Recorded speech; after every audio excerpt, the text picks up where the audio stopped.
Hello, hello, hello, and welcome to another episode of the Cheap Seats. It's international break. It's ending, and we're now going into the Premier League games, which is the last international break for the year. So we've got games all the way until AFCON because some people are going to It be leaving in the middle of doesn't December. stop. So yeah, doesn't end. I've got Cyrus, I've got Dean here just to talk all things Premier League. Remember, please do follow us on the One World Sports Radio channel. But this show is also sponsored by Classic Shirts today. You can go to their website at classicshirts.co.za or their Instagram page is Classic Shirts ZA and check out what deals they have. I don't know if I showed this the previous week, but the kit of the week was very Spursy. It was at a time when we thought they would go into this break as log leaders, Flying. and so we thought we would give them something, and then they decided to play a game with a high line of 8 players, and then they also then decided to. The high line isn't what killed them. The high line is not what killed them. Interestingly, that front and center in that picture is Romero. So yeah, he's definitely out Captain there. Romero. Yeah, you gotta you hate him and you love him at the same time. As a Spurs fan, Spurs so. crashed and burned. I don't know how. I know Arsenal's a bottling plant, but I don't know what to call Spurs, Yeah. Dean, because If you like gave any game week Spurs 11. any Spurs fan fourth by December and will be 2 points off, they would have taken it arms wide open. So I'm still happy. I'm Buzzing. disappointed, You're buzzing. but I'm still happy. You're buzzing, still buzzing, even though Wolves did things to you. Well, I think Wolves are doing things to a lot of people. I could have taken a 3-week international break, if I'm honest. Yeah, no, Wolves are playing some incredible football, but they're a nice surprise package. But today's show, we want to talk about. There was a stat that's been flying around this week, this little international break. Manchester United somehow have the best 5-game winning, best 5-game stats of any team in the Premier League, right? And they're the most informed team in the Premier League, yet it looks horrible. It's one of those situations where everyone's having a discussion, but all the Manchester United fans are saying, but the points, that's all that matters. It doesn't matter what happens on the field, it's the points. And it's sad because, sometimes I like team like Spurs was an informed team. Ange won 3 manager and you could see it, right? It was like, okay, no, Manchester United are just like failing up, which is something else. But Cyrus, what do you make of that? Of this, that Manchester United are the most informed team? Are they going to fall off a cliff now, or is it a situation where they're actually making the best of a bad situation and actually doing quite well at it? So it's an interesting one because you have to look at it. I'm a bit of a pragmatist when it comes to this kind of thing. That form is really something you can try to work on, try to get better at, and really try and get the guys set up. If you're not losing games, like you're still getting your victories when you need them, and you're playing less than great, then it's not a terrible space to be in. So when you look at it from a form perspective, United are really up there, and rightly so. They're getting the points when they need them, winning games where in some cases you're like, how the heck did they manage to get away with this one? But it's when you start to look at the nitty gritty of it all, right? Because you said, like, what, the last 5 games they've been the sort of form team. Let's look at the games. It was a 1-0 win against Luton, a 1-0 game against Fulham. They lost 3-0 to Man City. Then they beat Sheffield United and they beat Brentford. So those games would be expected victories for United anyway, right? If you're looking at it and you say that's Chelsea, you don't know if it's going to be expected or not. But for United, they're expected to win those games. It's when you start to look at the rest of the games that come up after that, then you start to separate the proverbial men from the boys. Because then it's like, okay, so can they continue to keep this momentum going? Because it is victories on the trot. Yes. And then you start to look at those games. So next up, Everton away. they should be able to beat Everton away. Ah, But it's can we stop Newcastle. there? Can we actually stop there Look, at those guys Everton have to away? win Let's points talk about now. Everton, right? They should be able to beat Everton away. That's basically what you'd expect for a team who are one of the form teams in the league. Yes, they should. But I don't think they're going to lose this weekend in Everton. Everton fans are angry. They are.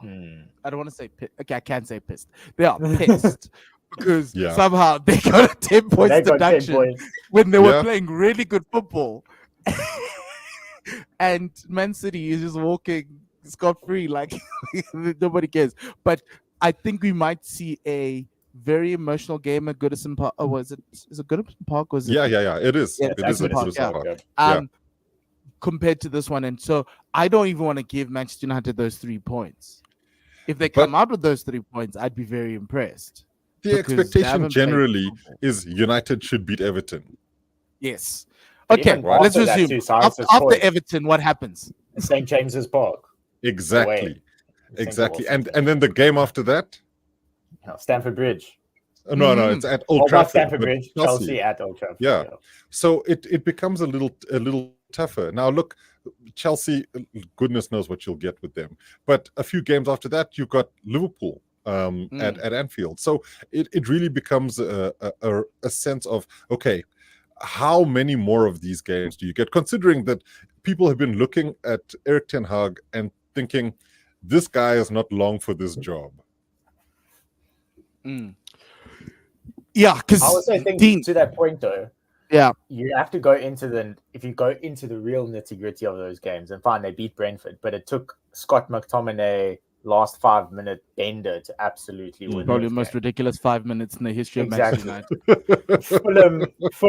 I don't know about that. Sitting Champions League final might be the craziest. You expected with that team, right? Because that team was chasing the game.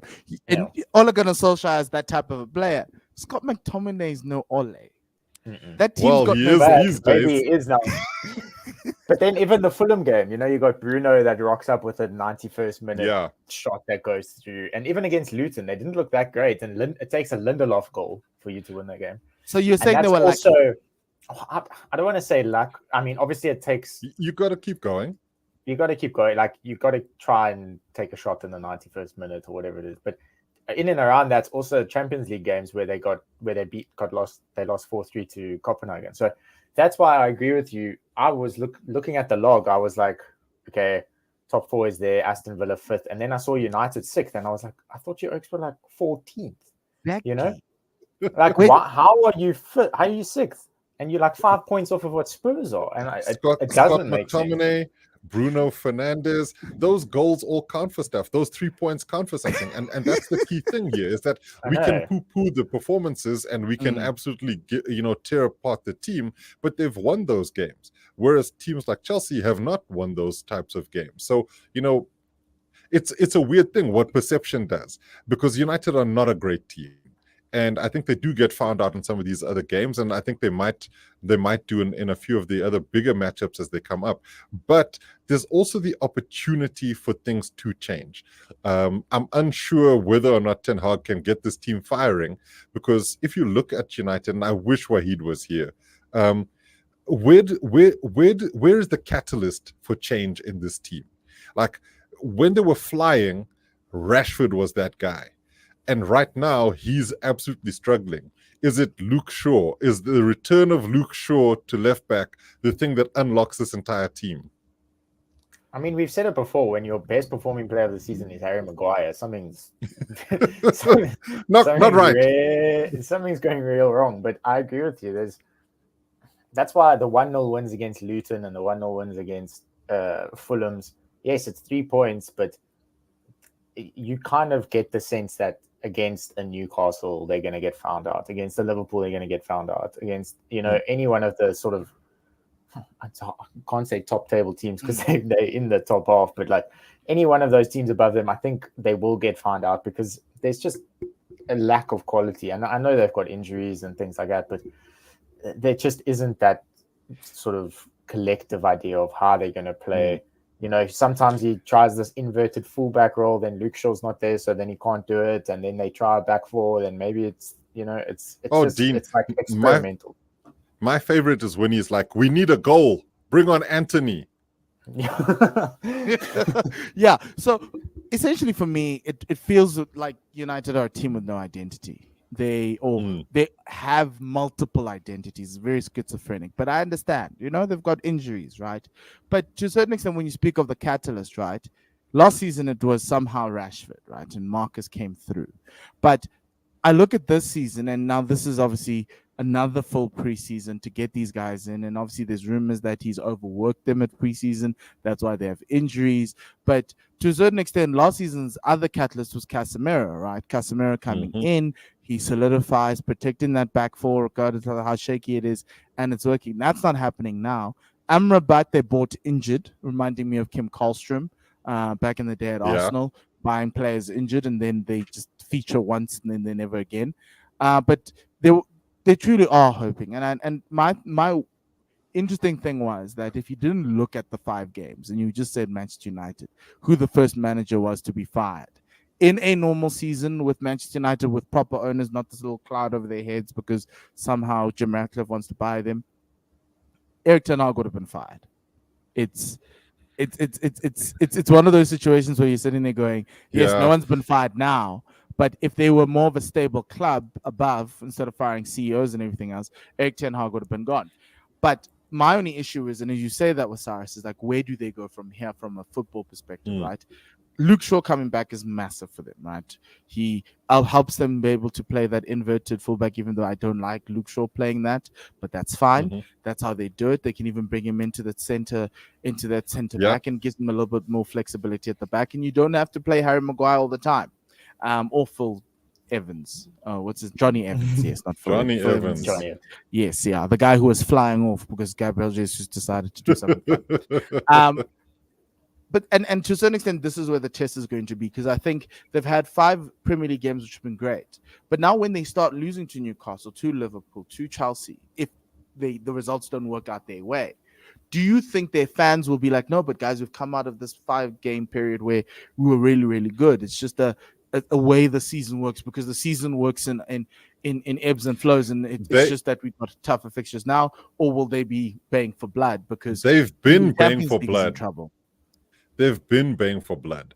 It's not as if that would just sort of happen the last few games. It's been a collective morose that sort of sat at that club, where everybody looks at the players and says, who is going to step up? In the past, Bruno has been that guy who's been able to sort of grab this team by the scruff of the neck and go for it. And then you saw performances from the likes of Casemiro. Now you've got a lot of guys who are being carried by other guys in the team. So, for instance, Christian Eriksen, he's an absolute shadow of his former self. He's just not doing anything on the pitch. And if he's there and you're needing him to do stuff, yeah. But when he came back, he was still okay. Yeah. It looks like he's not there. Then you haven't had a chance to see anything from Mason Mount yet, and he's been a big money signing. So and this was the thing that got me. I like the look of Rasmus Højlund, but he hasn't delivered goals yet. And so the weirdness in all of this and the comparisons, and I know this will happen when we start to talk Chelsea, is look at somebody like Nicholas Jackson, who has been ridiculed by a lot of people for his performances because he's missed a lot of open attempts and that sort of thing. But he has 5 times more goals than Højlund has in the league. And I think if it's that that happened kind in of one thing. game. So. It doesn't matter if they all happened in one game. He still scored them, Yes. And like somebody said, that Rasmus Højlund and Petr Cech have the same number of goals in the Premier League this season. Oh, like it's not rough. Petr Cech. Like, you could have picked anybody. You could even pick Aaron Ramsdale or David Raya. Anyone. Petr Cech. Yeah. Okay. Guys are coming for blood here. I think a lot of the United fans are kind of seeing this as, and I agree with what Cyrus is saying, like, in terms of a project and like getting fired and there's just no spark, at least the United fans are seeing some sort of changes now from like the football hierarchy, like getting rid of some of the guys that they point at and kind of single out as being the kind of reason. And Mm. if this Ratcliffe does happen and he does start like the Richard Arnold, getting rid of Richard Arnold and bringing in some, I think that'll give them hopefully some renewed optimism. But then it just becomes a really long-term play again, because then you do have to get someone in, and then you do have to let them have time and all of that. So I think that kind of brings a little bit of joy, I want to say, around the club, because they can see like the hierarchy's changing. But other than that, I mean, if they go on and lose, let's say they lose the next 3, for me, it's like, well, at least then United are going to be sitting where they belong. Like, at least then hopefully they'll be in terms of the feel results. they should be, you know. Look, so because if you look at the teams in the top 6, bar Aston Villa, right? All of them have gone through some sort of a gauntlet-ish of top 10 teams, you know. Yeah. And to a certain extent, Chelsea also have played City, Liverpool, and Arsenal, and obviously they didn't start the season well with the other teams, but you could see that they're now on the up. Whereas Manchester United have played Arsenal, they played Spurs, and they played City. Yeah. And somehow they're still there. I know. It's weird. Like, Well, you took 3 L's. The vagaries of league football is that you win all the other games and you're still in a good place. And that's where like teams like Chelsea, who will look at their performances against bigger teams, will say, well, look at us, we're not all bad. Then you look at all the results against the, let's say, lesser lights, and you're like, well, what the heck's that? So, you know, you can't have it both ways. Yeah. Actually, let's go to your team, because I think for me, Chelsea has given us the most other side of this argument, right? Because when you play big teams, be it Spurs, be it Arsenal, be it Liverpool, be it Man City, Anyway, City, you guys look like an outfit that can contend for the title. But then I'll give you Luton Town on a Friday night. Okay, you did beat them 1-0 though. oh, give them Brentford on the at Stamford Bridge. Yes. But everybody else, like Brentford, that Brentford game, we all sat there going, what? How? But interestingly, they all okay. I'm cutting you off before you even ask the question. No, it's fine. Right? But how are you frustrated that a team like Manchester United, who, from the way we've watched football, right? I know Nicholas Jackson is a struggle, but he's scoring 5 times more goals than Højlund, and the team's not gelling, and it's Poch is trying to find his way in, but they look like a better team than Manchester United, but it's just not showing. Is that not frustrating? So in a way it is, but I think, and maybe it's just because they've hurt me so much this season, that this team just kind of feels like, I don't even know why we're doing this. Lose my number. I think that, but I've been one of the most pessimistic guys around the team and the performances in recent weeks, because I just hadn't seen any growth. And the worst part is when you get to these games like the City game, where suddenly, I mean, you're snatching a 4-4 draw from a game you could potentially have won. It says a lot about where they are, because the defensive frailties are the biggest issue. Chelsea aren't necessarily conceding tons of goals. I'm just trying to see goal difference here. 16 goals against is a lot, but if you consider it's the same as United, the same as Villa, and just one more than Spurs. Yeah, we put a couple of those on you. To be fair, has to be reminded. Yeah, what can we do? It's a fact. Just stating facts. But it's the other side of the ball, right? Where you're looking at it and you're saying, so 21 goals, which is, I'm just trying to see, that's weirdly 3 less than Spurs. That goal difference is what's killed Chelsea, and it's looked a lot better since the Spurs result. But we need to be able to see more from the team from a consistency perspective in terms of the defense. And the Brentford game in particular is an indication of what that can be like, because Chelsea don't break down Brentford. They give them a chance, and all of a sudden you concede, and then you're chasing the game, and then it goes the same thing of not just a high line, just throwing everything against the wall, and suddenly you're conceding more because you've thrown everything in the kitchen sink just to try and get a result from the game.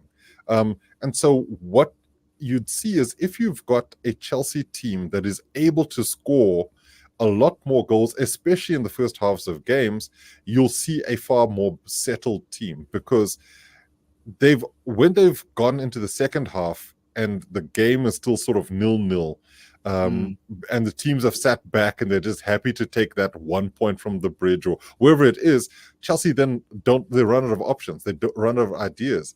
So if they can take out all of the silly defensive mistakes which do crop up a lot and get a lot more goals, then you'll see this team really start to fly. And perhaps that might change in the next couple of weeks with the introduction of Christopher Nkunku as he comes back from injury. Nicholas Jackson has actually hit the back of the net in 2 straight games, and against big opponents in City and in Spurs. So his confidence will be high. But it's the other guys, and this is where, when you look at it, Spurs have been really good at getting goals from a few players across the season. Enzo Fernandez is not a goal threat, and he is a mainstay in that team. Moises Caicedo had a beauty chalked off at Tottenham, but he's not a goal scorer either. So you're not getting a lot of goals from midfield to supplement the goals that should be coming from your advanced players. And that's a real issue. Someone like Conor Gallagher has a goal in him, but we haven't seen it yet. And he's been good this season. So once you start to see those guys weigh in with stuff, or maybe defenders getting goals from corners like Thiago Silva did, then you'll see a better Chelsea performance going forward. But the goal threat is the major issue. Yeah. You sound like you're speaking like Arsenal. But ours is I think, is a slightly different one. Goals are coming from midfield, but they're not coming up front. Well, it's hard when your strikers Eddie Nketiah and the oft injured Gabriel Jesus. Yeah, who's playing for Brazil and he seems to be okay. Dean, but what the thing with Chelsea, yeah. So like, you have a look at the way Chelsea play, and I watch Poch do it with Spurs, and Eddie Howe does it to a certain extent, where he keeps the wide players super wide. He keeps that width, and he's got the wing backs that try to stay wide. Whereas a lot of the guys, like we've got Pep and Trent now that comes in, and Spurs do it with the inverted fullbacks. Poch doesn't play that way, and he's not going to play that way. So that's why a team like Chelsea is going to struggle against a team that just sits back. Because if you play a flat back 5 against Chelsea, absorb the pressure, their players are so wide that you just absorb, you wait, and you hit them on the attack. And that's why Chelsea are doing well against teams that are coming at them, because it just gives them that space to be able to then utilize that width, and they just run straight through. And that's why you see like the likes of Sterling looks like he's a man reignited when he plays against the likes of a Spurs and a City.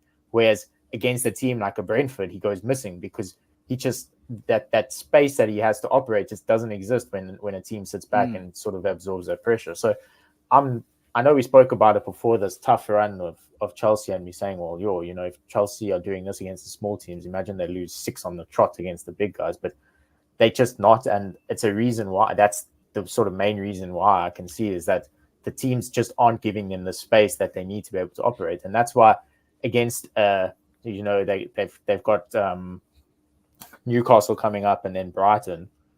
Newcastle can, to an extent, will come at them. So I think that game might be a little bit more open, but Brighton also is probably going to come at you. So I wouldn't be surprised to see Chelsea win probably the next 2. See them Newcastle, Brighton, then they play Manchester United. Man United. So I could easily see them going through and like winning all 3.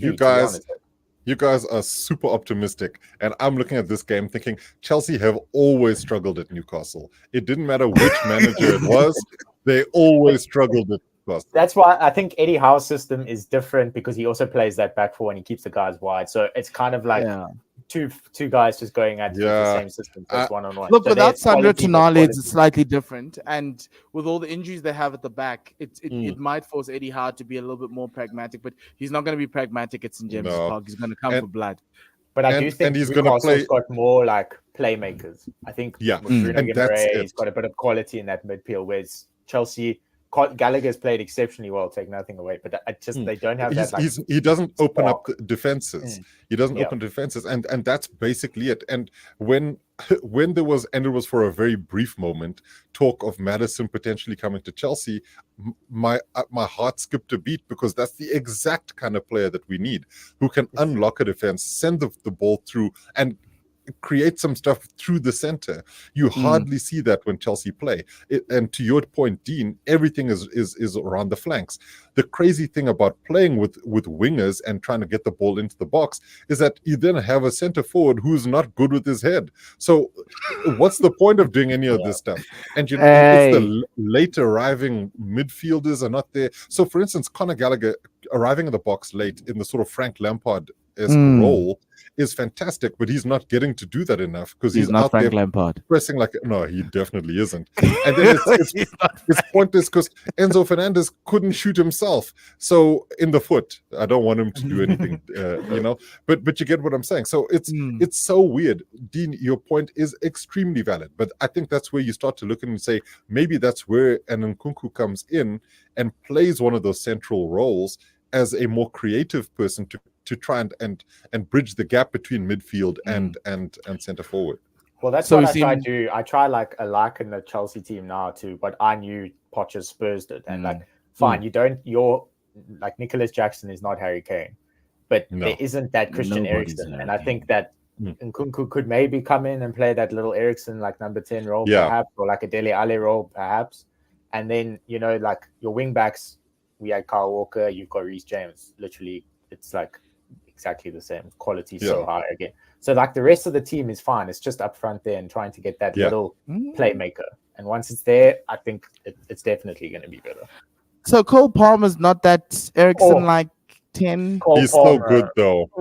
He's so good, because but he's not quite that. He's not a 10 yet. And the thing is, when you look at it, his entire career, and he's a young kid, has been coming off the flanks. To put him in the middle of the park almost negates a lot of the things he does well. But he could be an option if, for instance, you then say, okay, and now I'm starting to play, you know, fantasy football, FIFA here.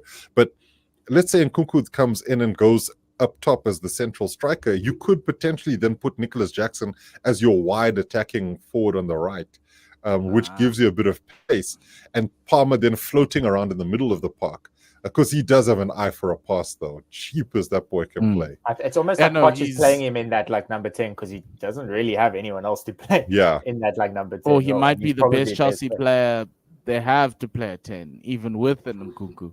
Because like for me, like obviously we've seen pictures of Nkunku and getting back in training, running, he's posting stuff, so that's great. So it's something to look forward to. Right? I love it. I'm so happy that he's one of the as Cyrus was talking about the catalyst for Manchester United. The catalyst has been Cole Palmer. He's been just putting them sensational, keeping them in games, right? And you know, I don't write off the penalties because he's like 20 years old, and you're asking him to take penalties against the best team in the world. Unreal. He's unreal. Maybe he's so slow that it doesn't affect him. That this stuff, like maybe he's just not book smart. You know, you just want to tap him and be like, "Excuse me, dude. Do you know where you are? Do you know what you're about to do?" But I think this is also testament to what has been built at City. That no one is overawed by the occasion. So when you look at a lot of these youngsters, when you make it into that first team, you know you're meant to be there. So somebody like Rico Lewis, who I absolutely love, and he'll be a star for years to come, is just unafraid.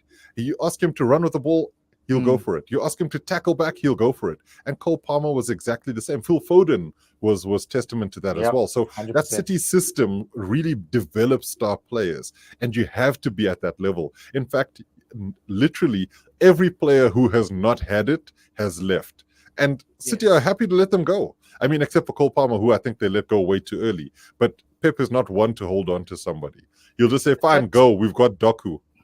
It's that Barcelona Real Madrid thing, right? With the youngsters, right? The moment you make it in, like obviously Lamine Yamal, who is just amazing, and 16, and you like ask yourself, you know, how does a 16-year-old feel at home in like an El Clasico, or even for the Spanish national team, but it's that mentality. Be like, you're not here because there's an injury. You're here because you're good You enough got to play, it. and that's and it'll be interesting to see how Man City does with Rico Lewis, because obviously they sold Cole Palmer when everyone was saying you shouldn't, and like we all look there going, wow, this guy was sitting on the bench. Yeah. So it's oh man, it's insane. Like, but and to a testament, it worries me because if City have this little La Masia 2.0 happening there in the corner, we are all in trouble. You haven't seriously in trouble. you haven't been watching enough youth football, because City's youth team has been improving so much over the last 7 to 8 years that some of the products from that youth academy are sensational players, and it's a lot like the Chelsea youth setup as well. You look, so we mentioned Chelsea are playing Newcastle this weekend. Two former Chelsea youth team players, in Tino Livramento and Hall. Lewis Hall will probably play in that game, and they are probably going to be two of the most important players for Newcastle in that team. And when you look around the league, there's a lot of former Chelsea youth players doing bits everywhere. Dom Solanke at Bournemouth, who's suddenly weighing in with goals. So I think City have that. They've got quite a few youngsters who really look good, and Cole Palmer, I think, is just the crown jewel. Potentially this could be our revenge for Kevin De Bruyne, but you can't take revenge on something you did. Look, the thing about Chelsea and to a certain extent City is that their youngsters, they're willing to sell their youngsters. Obviously, there's no attachment like Manchester United. Well, they attach themselves to even Balogun. Well, we sold him. He's gone. That's what I'm saying. Like, right? selling I didn't want him to youngsters. leave, but they and to a certain extent, if I look at Manchester United, I think that's where the issue is, right? Garnacho. If you look at no, but it's the same thing that Cyrus was saying, right? If you look at all those youngsters that have come through Manchester United, McTominay, Garnacho, to a certain extent Marcus Rashford, but Marcus Rashford, I think, met the standard. He deserved to be there. But from a scouting perspective, someone would have been like, this guy's not gonna be there for a while. Right, he's not going to be at that level for a very long time, and they haven't been able to let those guys go. They've just kept them in there, and they've just given them money and blown out that wage bill. In recent years, they have. I mean, like you look at somebody like I'm trying to remember if Hannibal is still part of the team. Hannibal, he's still. But they sold Garner to Everton, and they sold Elanga to Forest. Elanga is gone. Yeah. And those guys got games. They got quite a few games last season. So, like, especially Elanga, he just wasn't quite at the level.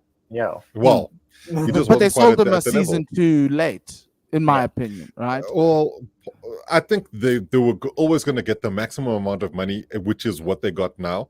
And that's fine. Who knows? He could become the Wilfred Zaha that they'll be like, who knew he'd become this? But I think the other thing is, players like Garnacho, and I've still got a little bit of a time for him, because he's not overawed by the occasion either. He's weighed in with a couple of really good performances, and you can see why he keeps getting played. But I don't think he is a starting level player at United, and that says a heck of a lot about all the other issues that are persisting at the club. And I think that AB and Wahid would agree with me when I say Erik ten Hag's recruitment is one of the reasons why United are struggling. Like Lisandro Martinez has been a fantastic signing.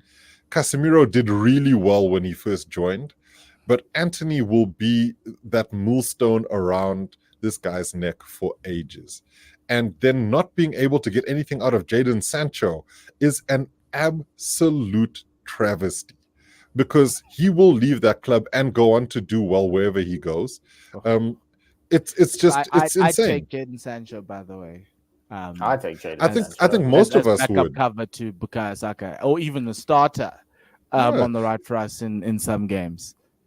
Like, no, he's super talented, and clearly it seems a situational issue and not a talent issue, right? Though I do think that there are some other problems as well. He might have some mental health issues as well. But the club has not done right by him. And I think that's been one of the key things here. So Erik ten Hag did a job last season. This season, it looks like he's playing Hitman from the video game, and he's taking out everything that people loved about United, one step at a time. I don't know how he does any better unless these guys suddenly become different players overnight. I'm looking at Anthony here specifically. Oh, that Anthony pick was just not great. Oh, okay. At that price. No, look, Ajax was so thankful because right now they're like 17th in the Eredivisie. They're sitting there going, we still have Manchester United's money, right, guys? We can still turn this thing around.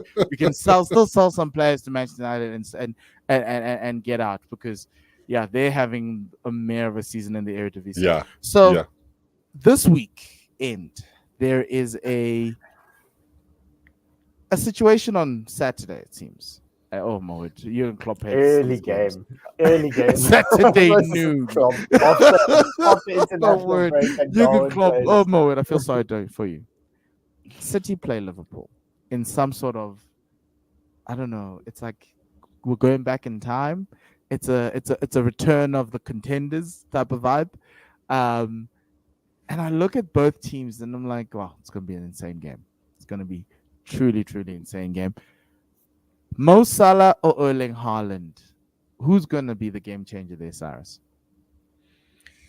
So, it's also I mean, if I have to pick, it's also an FPL pick. Right? If you had to captain one of the two, who's scoring more? I think I'd potentially pick Haaland of the two, only because I think Salah might not have it all his own way, and also after the international break, Salah does a lot of travel just to get to those Egypt, games. only to Egypt. You don't know what he has to deal with when he's in Egypt, but so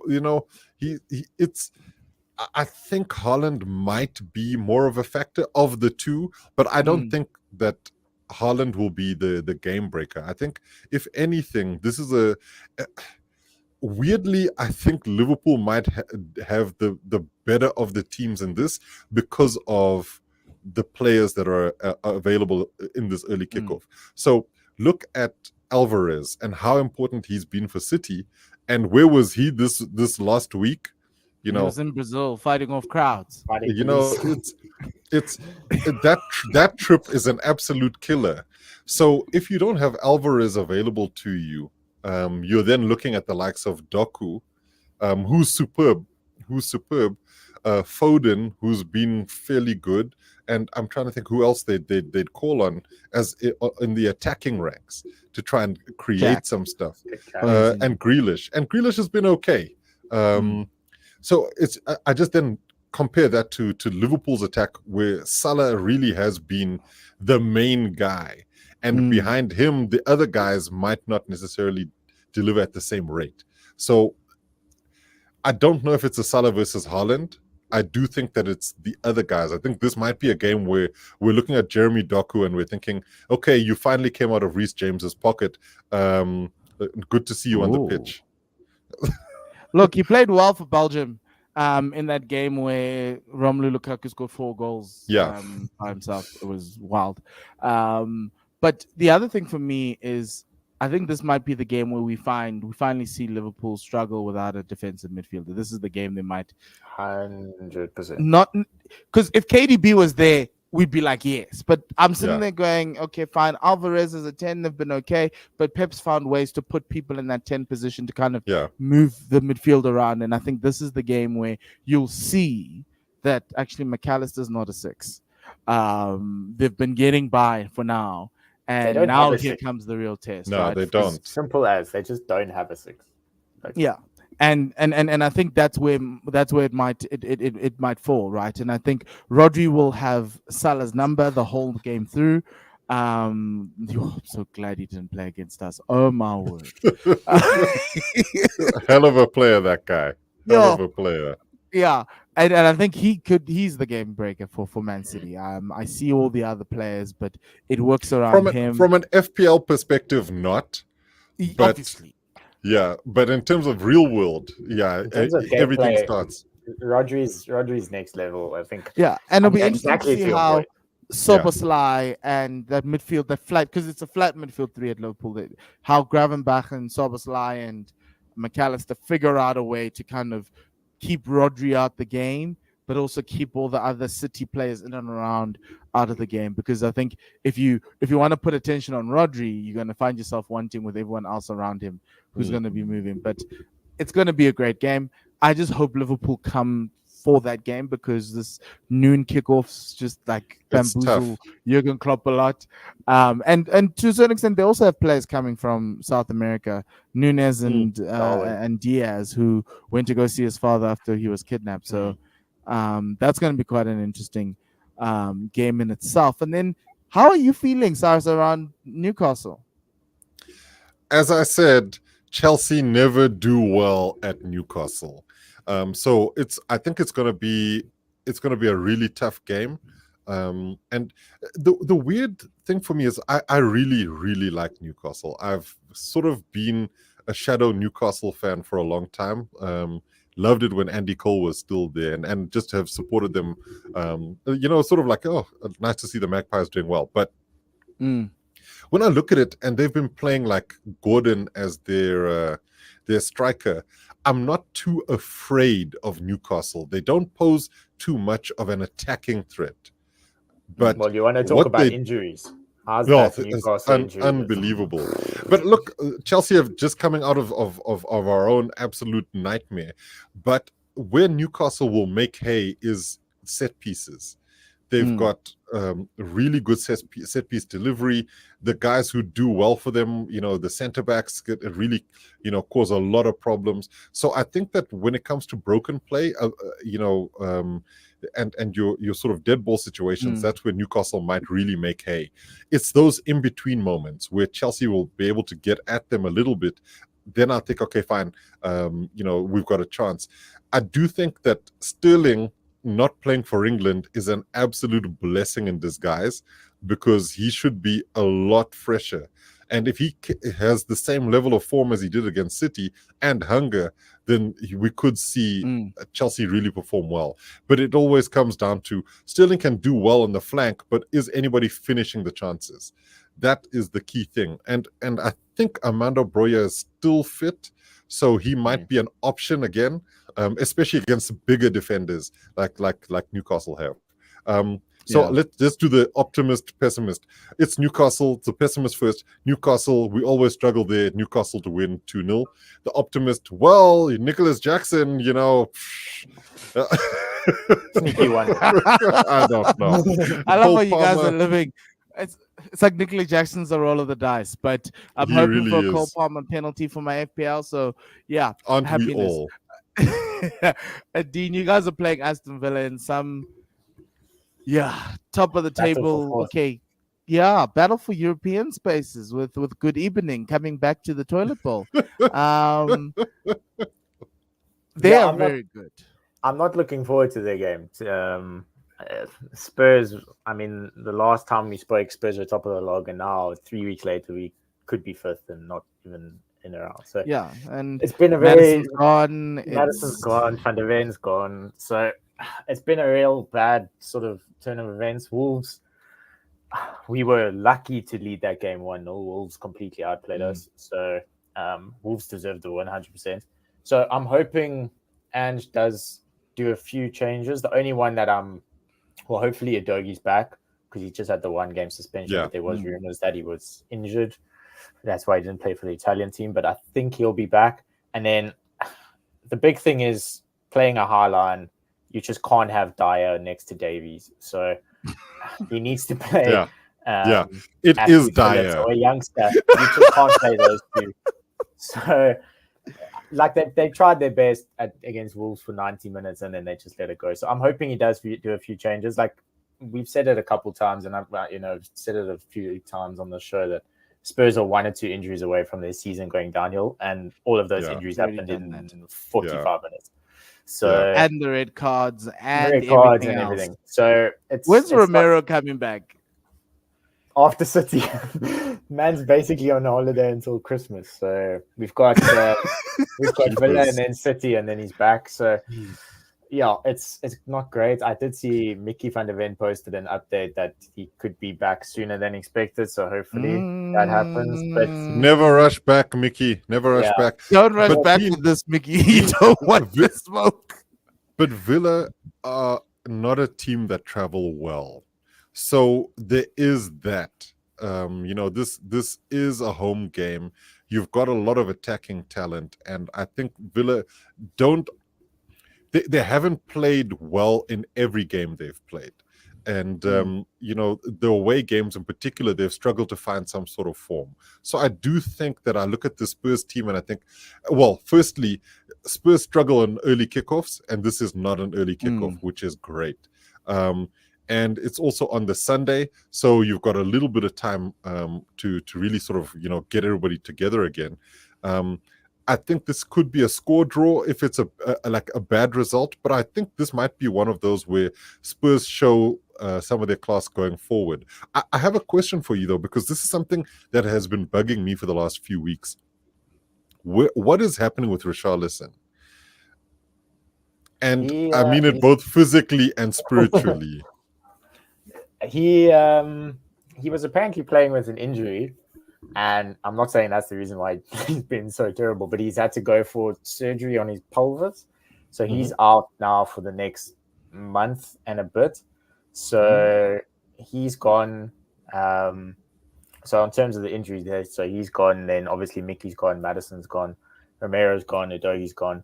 So the front line is looking like the only players we have to play front line is Son, Brennan Johnson, and Kulusevski. If those guys are gone, we're playing Howard Wolowitz.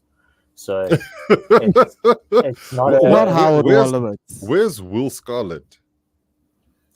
Dane Scarlett. He's on Will Scarlett. Dane loan. Scarlett, yes. Yeah, he's on loan at I think Preston North End or something like that. But on that, I do think this midfield. So we're very used to the sort of. We played Saar, Basuma, and Højbjerg against Wolves, and it just wasn't that like ball carrying. So I think he might look at bringing in Lo Celso, who played well for Argentina, and hopefully get. He's the closest we have to a Madison sort of player. So might see a Lo Celso play maybe a little bit in the second half, which could bring some of that creativity, or a Bentancur. He's just not. He can't play 90 minutes. Yet. So I am hoping there are some changes in the Spurs team, mainly in defense, and we see Ashley Phillips, a youngster, play centre back. But because I'm just looking at this Spurs squad, and I'm like, there's a lot of weird people I've never seen before, and that massive signing, Mano Solomon, he's injured. Yeah, YouTube FC. But I do think I don't mind YouTube FC if we if it's the right highlights clips. Yeah, I mean Vicario is YouTube FC, and I take him over Raya. So, but then I'm still riding David Raya all the way. Brian Hill also still there. Yes, Howard. I think he was injured, but I think he will start getting a little bit more game time. The tough thing with Spurs is, I say tough, but we don't have any other competitions to play in. It's only the league. So there's no Carabao Cup where you can be like, oh, let's hoy Brian Hill on, or Yeah. So you know what happened it's our own fault. But yeah. But it's so the reason I bring up the Richarlison thing is surely, I mean, you must be looking for another striker. We are. So there's that I think it's Jimenez or something like that. Yes. From Feyenoord. Is he Feyenoord? It's a Feyenoord. YouTube FC. But we need defense. Good player. Well, you need defenders now because of the injury issues, but Richarlison can't be the other guy. Like, he's. If I was, no, there's rumors that Saudi's coming for him in Jan, so I think we take the money and run. If I was you, I'd go to Everton and be like, look, guys, you guys need money. We'll give you 25 million and give us DCL, and let's call it. Everton DCL might be ACL. Everton are saying that Spurs finessed them with Richarlison because he was worth 80 and we only gave them 60. Look, that's it's one thing to hear these guys complain about the money they wish they'd had because they made the deal at the end of the day. It's another to say, look, let's look at some real money. And yes, Dominic Calvert-Lewin I think would be fantastic at Spurs, but he would be exactly what you'd expect Spurs to sign. Somebody who's oft-crocked, but tons of talent. Brennan Johnson? I like the look. And so I was going to say this. I think Johnson is possibly going to be your most important player in this next few weeks and months. Because I said it. I said watch Brennan Johnson at Spurs. Yeah. No, but I liked him from the beginning. The signing was a good one for me. Because he's a proper quality player. It's just a question of can he make that step up? Because Nottingham Forest is not a big fishbowl. It's it's historically big club. Yes, historically big club. I think let's leave it there. But there's some other games. Arsenal's playing Brentford, which is a scary time for me. A big game on Saturday night. Where's the game? At the Emirates, yes. Easy win. No, at Brentford. Okay, then maybe not so easy. There's no Ivan Toney, guys. Warm up your physios. I tell you this, Brentford for the top 6 teams is probably one of the toughest teams for you to play because they play a flat back 5 and no one can break them down and they hit you on the counter. And that's why they'll beat Spurs or draw Spurs. Arsenal will absolutely kill them. No. I don't think so. No, in their dreams. But anyway, good luck to everybody and their teams. There's also a we want our owners out derby between Everton and Manchester United for everyone to watch. It was an FFP. Please look at them, but United have their own issues, so we'll let them go. But yeah, enjoy the football, everyone, and yeah, till next week. Have a good one and goodbye and lesale kakahiso.